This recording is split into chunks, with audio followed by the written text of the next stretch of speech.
Sir से पूछे गए सवाल और आज उसका 7वां एपिसोड है।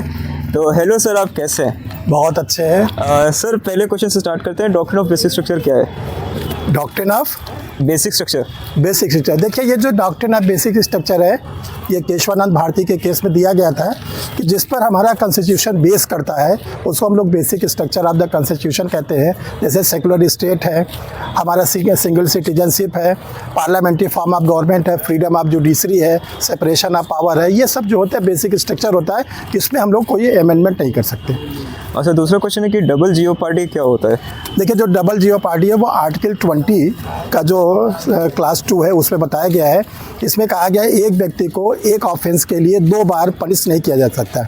इसको कहते हैं दोहरे दंड का सिद्धांत। एक व्यक्ति को एक अपराध के लिए 2 बार दंडित नहीं किया जा सकता। सर, तीसरा क्वेश्चन है कि 1 मिनट में सिविल ट्रायल आप समझा सकते हैं? देखिए, सिविल ट्रायल का मतलब ये होता है ये पता लगाना कि जो चार्जेस लगे हैं एक्यूज पर्सन के अगेंस्ट वो सही है या गलत है।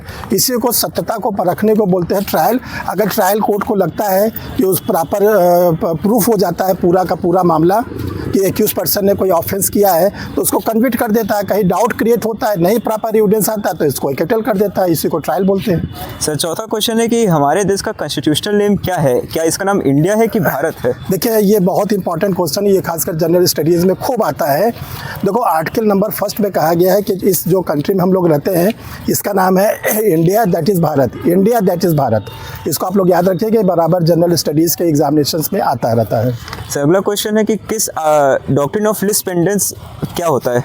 देखो, जो डॉक्ट्रिन ऑफ लीस्ट पेंडेंस है ये ट्रांसफ़र ऑफ प्रॉपर्टी एक्ट का सब्जेक्ट है। सेक्शन नंबर 35 में ये कहा गया कोई सूट किसी कोर्ट में पेंडिंग है, सिविल सूट पेंडिंग है, और उस दौरान उसमें जो सूट पेंडिंग है उसमें जो क्या नाम है हमारे पार्टीज़ है वो कई हैं। तो उनमें से किसी पार्टी को अगर ज़रूरत पड़ती है पैसे की तो वो उस समय किसी ऐसे व्यक्ति को ट्रांसफ़र कर सकता है जिसको ये बताकर करेगा कि देखो सूट पेंडिंग है, अभी हमारा डिवीज़न जो हुआ नहीं है और मेरे हिस्से में अभी कोई प्रॉपर्टी आई नहीं है। अगर मेरे हिस्से में प्रॉपर्टी आएगी तो आपकी हो जाएगी और नहीं आएगी तो फिर आपको कुछ नहीं मिलेगा। इसी को कहते हैं हम लोग डॉक्ट्रिन ऑफ लीस्ट पेंडेंस। अगला क्वेश्चन है कि किस आर्टिकल में कॉन्स्टिट्यूशन का नाम बताया गया है? हाँ, देखिए, हम लोग बहुत से लोग कहते हैं भारतीय संविधान, बहुत से लोग भारत का संविधान, तरह तरह से इंग्लिश में लोग इंडियन कॉन्स्टिट्यूशन कहते हैं, कुछ लोग कॉन्स्टिट्यूशन ऑफ इंडिया कहते हैं। तो देखो, इसको आप सीखो पहले। ये आर्टिकल नंबर 393, आर्टिकल 393 में कहा गया है इस देश का नाम होगा कॉन्स्टिट्यूशन ऑफ इंडिया। हिंदी में आपको बोलना है तो आप बोलोगे भारत का संविधान। ये इसका सही नाम है आर्टिकल 393। सर, अगला क्वेश्चन है आपसे कि डॉक्ट्रिन ऑफ इलेक्शन क्या होता है? देखिए, डॉक्ट्रिन ऑफ इलेक्शन जिसको कहते हैं निर्वाचन का सिद्धांत, निर्वाचन का सिद्धांत, इसमें यह कहा गया कि जो ओनर होता है उसके सामने ऑप्शन रखा जाता है कि आपके सामने 2 ऑप्शन है, आप एक ऑप्शन को सेलेक्ट करो। इसमें क्या होता है कि अगर ओनर के कंसेंट के बिना कोई पर्सन ओनर की प्रॉपर्टी को किसी ट्रांसफरी को देता है और ओनर को बेनिफिट मिलता रहता है समय समय पर, तो ओनर को ये कहा गया है कि आपको ये डिसाइड करना है कि आप जो ट्रांसफरी है उसको प्रॉपर्टी देंगे या नहीं देंगे। इसी को बोलते हैं निर्वाचन का सिद्धांत, डॉक्ट्रिन ऑफ इलेक्शन। सर, अगला क्वेश्चन है कि ऑस्टेंसिबल ओनर क्या होता है? हाँ, देखो, ट्रांसफर ऑफ प्रॉपर्टी एक्ट के सेक्शन नंबर 41 में हम लोग ऑस्टेंसिबल ओनर को पढ़ते हैं। ऑस्टेंसिबल ओनर जिसको दृश्यमान स्वामी कहते हैं, ऐसा ओनर जो एक्चुअल में ओनर तो नहीं है लेकिन वो ओनर की तरह दिख रहा है।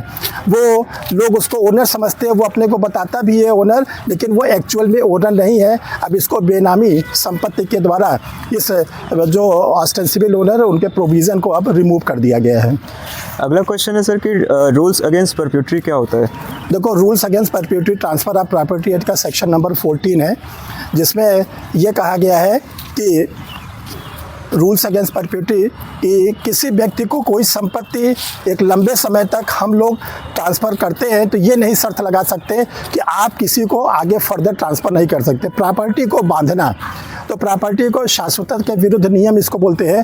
प्रॉपर्टी को हम बांध के नहीं रह सकते क्योंकि प्रॉपर्टी का नेचर होता है ट्रांसफरेबल, वो अंतरणी उसके गुण होते हैं। इसलिए ये जो इसको बोला गया शाश्वतता के विरुद्ध नियम, इसमें कहा गया कि आप किसी को प्रॉपर्टी दें लेकिन उसको बांध के नहीं रख सकते किसी व्यक्ति के पास। अगला क्वेश्चन है कि वेस्टेड इंटरेस्ट क्या होता है? हाँ, देखो, ये भी ट्रांसफ़र ऑफ प्रॉपर्टी एक्ट का है। इसको हम लोग बोलते हैं निहित हित। इसमें यह कहा गया किसी में प्रॉपर्टी हमने क्या क्या वेस्टेज कर दिया, निहित कर दिया है। अभी हमने उसको दिया नहीं है लेकिन उसके अंदर वेस्टेज कर दिया है, तो जब तक वेस्टेज रहेगी तब तक हम किसी को ट्रांसफ़र नहीं कर सकते। जैसे देखो, इसको आप आसानी समझ जाओ। ए नामक पर्सन बी से कहता है कि जब तुम 25 वर्ष के हो जाओगे, फिर तुम 24 के हो, जब 25 के हो जाओगे तो मैं तुमको अपना प्रयागराज वाला मकान दे दूंगा।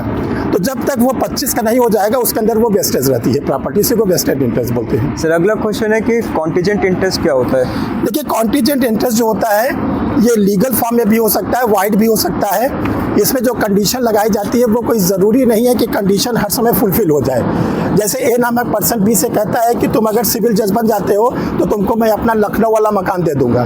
देखो, सिविल जज बनना पॉसिबिलिटीज़ है, न कि सर्टेनिटी है।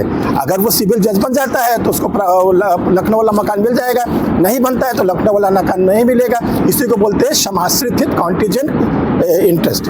अगला क्वेश्चन है सर, कंडीशनल ट्रांसफ़र क्या होता है? देखो, कंडीशनल ट्रांसफ़र को हम लोग सशर्त अंतरण कहते हैं। ये ट्रांसफ़र ऑफ प्रॉपर्टी एक्ट के सेक्शन नंबर 25 में है। ये एक ऐसा कंडीशन लगाना जो नेचर में, प्रकृति के सामान्य अनुक्रम में पूरा नहीं होता और ये हर समय शून्य होता है, और कभी कभी ये अवैध भी हो जाता है, इलीगल भी हो जाता है। जैसे ए बी से कहता है 10 मिनट में तुम 100 किलोमीटर पैदल चल के दिखाओ, तो अभी तक कोई भी ऐसा मानव नहीं है जो 10 मिनट में 100 किलोमीटर पैदल चल सकता है। इसलिए ये जो कंडीशनल ट्रांसफ़र होता है, सशर्त अंतरण होता है, ये शून्य होता है। सर अगला क्वेश्चन है कि केविएट इम्पेटर क्या होता है? देखिए, ये सेल्स ऑफ गुड एक्ट का है, माल विक्रय अधिनियम का, क्रेता सावधान का नियम। ये ब्रिटिशर्स लोगों ने अपने समय बनाया था अपने हित के लिए, कि इसमें क्रेता को सावधान रहने के लिए कहा गया कि अगर आप कोई माल वगैरह खरीदते हो तो आप उसका जांच पड़ताल करके खरीदो। अगर बाद में वो पैरामीटर पर सही नहीं निकलता है तो वो फिर वापस नहीं होगा। लेकिन जब हमारा कॉन्स्टिट्यूशन बना, हम लोग वेलफेयर स्टेट में आए, तब हमारे सरकार ने बनाया कंज्यूमर प्रोटेक्शन एक्ट, उपभोक्ता संरक्षण अधिनियम, जिसमें यह कहा गया कि उपभोक्ताओं को संरक्षण दिया जाए, न कि क्रेता को सावधान रहने के लिए कहा जाए। सर अगला क्वेश्चन आपसे है कि मैरिज करने के कितने तरीके होते हैं? हाँ, देखिए, मैरिज करने के तो बहुत से तरीके हैं, लेकिन 3 तरीके ऐसे हैं जो लीगल हैं। पहला तो ये कि अगर कोई हिंदू है तो वो सप्तपदी के द्वारा विवाह कर सकता है, 7 फेरों लेकर, जो कि परंपरागत विवाह है, मैक्सिमम लोगों की शादी उससे होती है। दूसरा ये Aryan marriage act. Aryan marriage act में दोनों पक्षकार को आर्य बनना पड़ेगा और उसके बाद फिर वो विवाह कर सकते हैं। तीसरा स्पेशल मैरिज है। देखो, जो स्पेशल मैरिज है वो सभी धर्म के लोगों के ऊपर लागू होता है, चाहे वो हिंदू हो, चाहे मुस्लिम हो, चाहे सिख हो, चाहे ईसाई हो। तो ये 3 तरीके विवाह करने के वैध है, और इसमें से जो सबसे ज़्यादा एविडेंशियल वैल्यू रखने वाला है वो है स्पेशल मैरिज, क्योंकि ये मजिस्ट्रेट के सामने होता है। और जो सबसे कम इंडियन वो क्या नाम है एविडेंशियल वैल्यू वाला है वो है सप्तपदी वाला, जिसमें आप खूब पूड़ी कचौड़ी खाते हो लेकिन उसकी एविडेंशियल वैल्यू बहुत कमज़ोर होती है। Thank you so much sir, हमारे जितने भी सब्सक्राइबर्स थे उनके सभी क्वेश्चंस आंसर करने के लिए। सब्सक्राइबर्स, आपको जो भी क्वेश्चन सर से पूछने हैं, आप हमारे फैमिली मेम्बर की तरह है, आप इस वीडियो के कमेंट बॉक्स पे क्वेश्चंस लिख सकते हैं और सर उसका अगले पार्ट में उसका आंसर देंगे, जैसे अभी किए थे। और सर अंत में आप परीक्षा रिफ्रेशर लॉ क्लासेस के बारे में कुछ बताएं। देखिए डियर स्टूडेंट, आप लोग को बताना चाहते हैं कि जो लॉ को लेकर इतना ज़्यादा हवा बनाया जाता है कि लॉ बहुत डिफ़िकल्ट है, बेयरेड बहुत कठिन है, समझ में नहीं आता, सिलेक्शन बहुत कम होता है, ये सब बिल्कुल सरासर गलत है। देखो, 2 कारण है, या तो आपने ठीक से पढ़ा नहीं, या जिसने आपको पढ़ाया वो ठीक से बताया नहीं। जिस दिन आपको सही रूप में कोई चीज़ पता चल जाएगा तो आपको नशा चढ़ जाएगा, और फिर आपको वो नशा आपको ले जाके आपके अंतिम मुकाम तक पहुंचा देगा। एक आप अच्छे एडवोकेट बन सकते हैं, आप पब्लिक प्रोसिक्यूटर बन सकते हैं, आप जज बन सकते हैं, पब्लिक सेक्टर उसमें कारपोरेट सेक्शन में जा सकते हैं। तो ये तब आएगा जब आपको लॉ की बारीकियाँ समझ में आ जाए। लॉ की बारीकियाँ एक बार समझ में आ जाएगी तो आप जानिएगा कि आप दिन रात लगे रहोगे, दौड़ते रहोगे कि हमें अंतिम मुकाम तक पहुंचना है। तो देखिए, जो परीक्षा रिफ्रेशर लॉ क्लासेस है इसको 28 ईयर तक ऑफलाइन मोड पे चलाया गया है। जब कोविड का दौर आया, सारे आप जानते हैं इंस्टीट्यूट से लेकर सभी चीज़ बंद हो गए थे, सारी मार्केट, तो ऑफलाइन कोचिंग को बंद करना पड़ा। और फिर हमने 2020 के लास्ट में स्टार्ट किया आप लोगों के लिए परीक्षा रिफ्रेशर ऑनलाइन लॉ क्लासेस, जो 5 साल पूरा हो गया है। और इस 5 साल में भरपूर सिलेक्शन स्टूडेंटों ने दिया, चाहे वो सिविल जज के रूप में हो, चाहे APO के रूप में हो।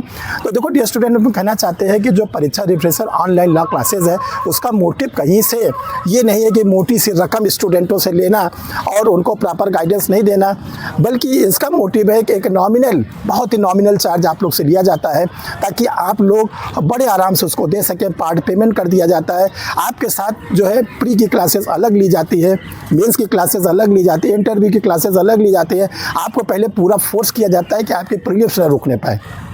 दूसरा जो सबसे बड़ी समस्या आंसर राइटिंग आपको बाकायदा क्लास में लिखवाया जाता है, ऐसा नहीं है कि आपको बता दिया गया थोड़ा सा आप अपने आप लिखिए।